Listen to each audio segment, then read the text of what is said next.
A welcoming speech. When I wrote this piece for Bob Aiken and Erica Goodman, it was a special concert at the Visual Arts Center in Bowmanville, celebrating one of my endless birthdays, which one I can't remember right now. But anyway, Bob Aiken said to me after that, he said, "Are you finished with Debussy?" I said, "No, I don't think so." But anyway, let me tell you a little bit about Debussy in my life. When I was a child, I learned to play Clair de Lune on the piano. I picked it out note by note, and I got very intrigued by one particular chord, which is a minor ninth chord. Any musician would understand that it's a very kind of special chord that needs to be resolved. Anyway, that stuck in my head.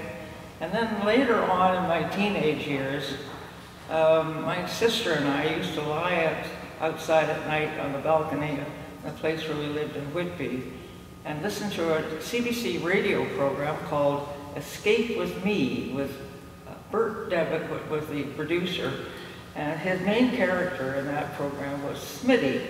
Now Smitty apparently played the piano on a beach in some southern environment, and there were waves crashing and whatnot. It was all very romantic. The only music that you heard was the music of Debussy and Ravel.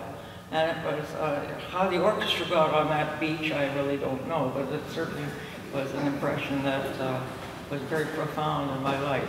And especially when I was a student of composition. When Debussy's music, and his orchestral music in particular, became very, very important. The evocation of what he was writing about was so impressed on me that basically I've never been able to get the music out of my head. So that's sort of, I had that opportunity to do something as a homage to this great composer, who unfortunately was very overshadowed by Stravinsky in the early 20th century. So we still don't hear enough music by Debussy performed, which is unfortunate. But anyway, I think that's being remedied by Teresa and Stephen, and I do admit that I've absolutely stolen fragments right out of Debussy, which anybody familiar with his work will recognize maybe a few of them. Anyway, I do hope you enjoy it.